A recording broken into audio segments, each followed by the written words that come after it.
Hello everyone, this is Mr. Vanderpool, and today we're going to talk about the business cycle. Before we get into the business cycle, we need to talk a little bit, review a little bit about gross domestic product. So last lesson, we talked a little bit about gross domestic product. We talked about how the closest synonyms for gross domestic product are production and output. And this production and output does not stay constant from year to year. It will vary, and that variation is called the business cycle. So that's what we're going to be taking a look at today is the stages of the business cycle, causes of the business cycle, etc.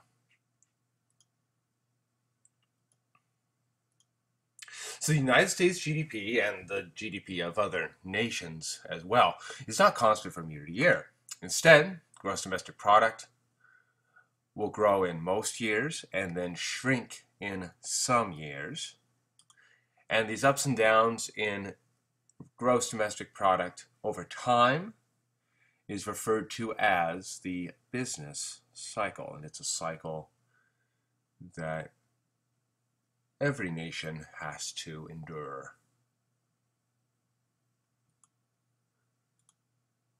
So let's take a look at a graph of the business cycle. On your y-axis, you have level of real output or real gross domestic product, real GDP. On your x-axis, you have time. And then you're going to have 4 stages of the business cycle: peak, recession, trough, recovery, and then hitting peak again. So those show the ups and downs of the business cycle. But overall, you want a positive, you want a growing growth trend. So let's talk a little bit about these 4 stages. So starting all the way to the left, we have our peak. Our peak is a temporary maximum in real gross domestic product. After that, you'll have a contraction. There are 2 forms of contraction: recession and depression, and there, real gross domestic product is going to be falling. Real gross domestic product will hit a temporary low at the trough, and then during the expansion, also known as the recovery, you'll see real gross domestic product going up, and then you've hit the peak again, and the process continues.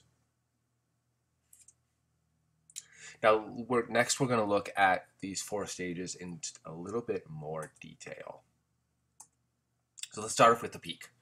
So at a peak, you're going to have a temporary maximum in real gross domestic product. At this point, the unemployment rate, which we're going to represent by the variable U percentage, is probably below the natural rate of unemployment. So the natural rate of unemployment is the rate of unemployment that is associated with full employment. It's when the labor market's in equilibrium. It's when you have no cyclical unemployment. And at the peak, the unemployment rate is going to be below the natural rate of unemployment. The inflation rate, which we're going to represent with the variable pi percentage, is probably increasing.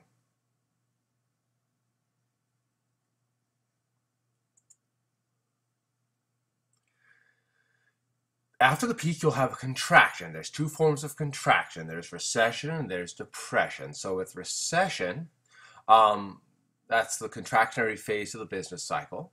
It's a period of decline in real gross domestic product. It's accompanied generally by an increase in the unemployment rate. And to be classified as a recession, the economic decline must be at least 6 months long.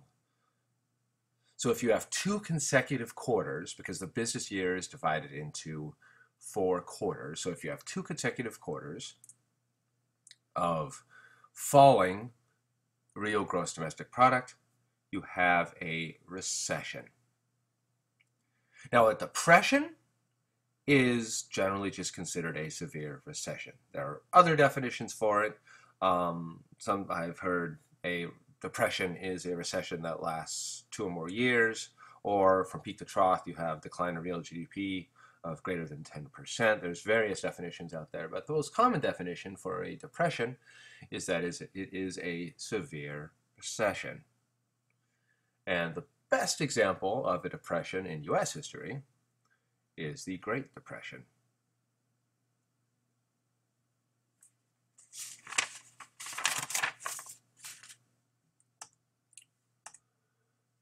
All right, so we go from the contraction to the trough, and this is going to be the bottom of the business cycle. It's a temporary low in real gross domestic product.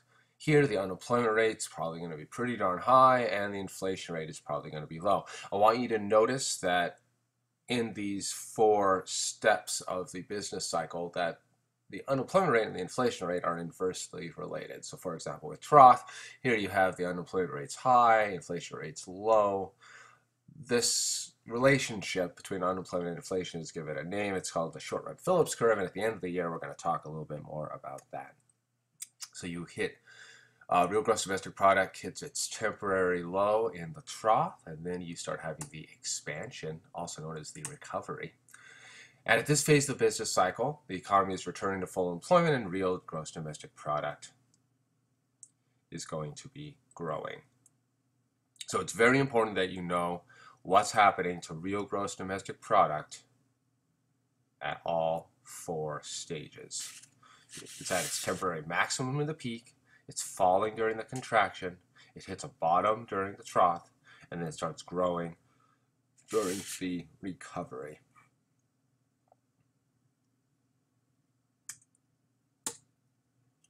Some important notes on the business cycle. First of all, the various types or various phases, of the business cycle last for different amounts of time. Generally, of course, you do want the expansions to be greater than the contractions. So you have that long-term growth trend. In recent history, expansions have lasted years longer than have recessions, which, like I just said, is a good thing. You want expansions to be longer than recessions, so you have that long-term growth trend. And the Great Depression is the most notable example of a long recession / trough / depression.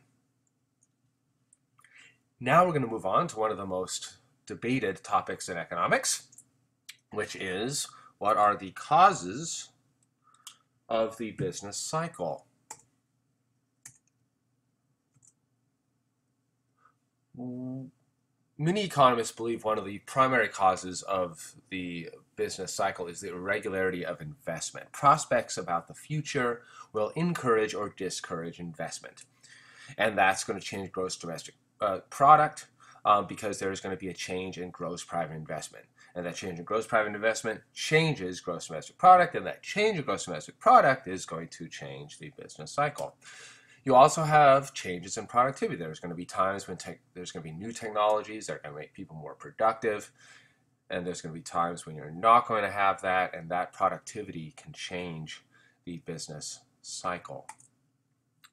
Many economists will also say changes in total spending, changes in aggregate demand are going to be the primary factor that is going to be moving the business cycle. So a lack of aggregate demand is going to cause a contraction. Growing aggregate demand is going to cause an expansion. This is probably the most cited cause of the business cycle is changes in aggregate demand. And many economists believe that this comes from changes in gross private investment. That change in gross private investment changes aggregate demand, which changes real gross domestic product, which moves you along that business cycle there.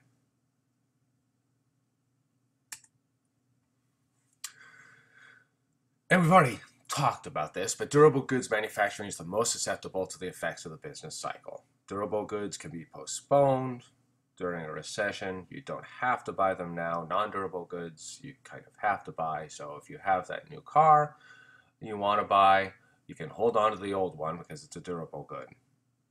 But if you're out of food, you're going to have to buy some because that is not as durable. So during a recession, you're going to spending on durable goods is going to fall generally more than non-durable goods.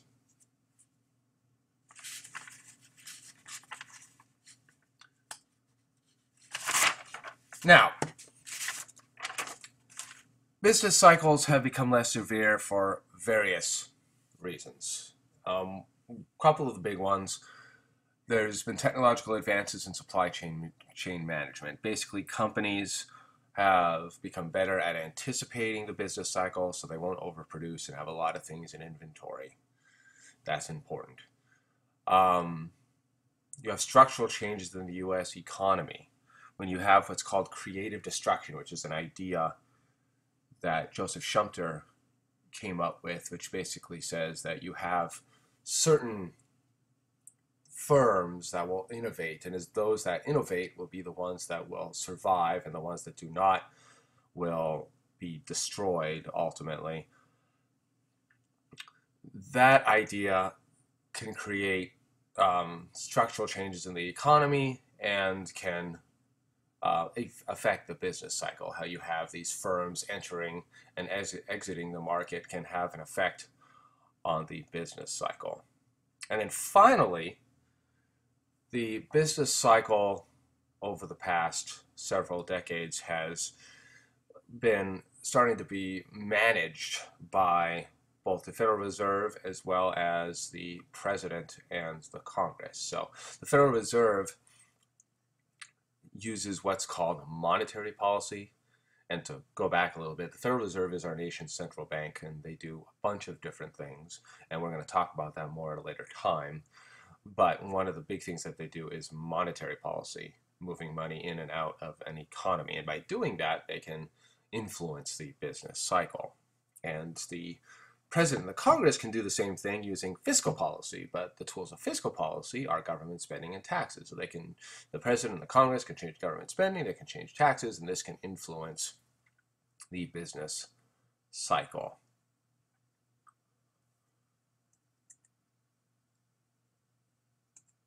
All right, let's go ahead and move on to our assessment here. So we're going to go ahead and describe the 4 phases of the business cycle. What's happening in real gross domestic product at each of those phases, each of those parts of the business cycle. And 2, we're going to describe some of the causes of the business cycle.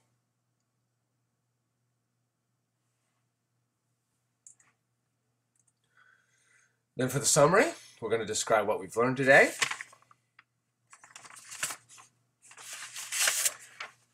The next several slides on this PowerPoint are a collection of symbols, a collection of policies.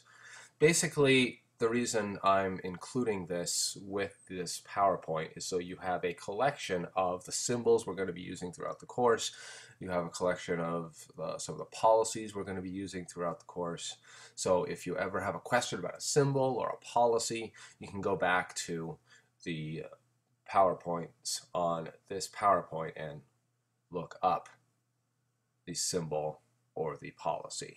All right, so no need to take notes on the next several slides. Just realize that that's a place you can go if you need some information. All right. You have a good one. I will check these tomorrow. Talk to you later. Bye-bye.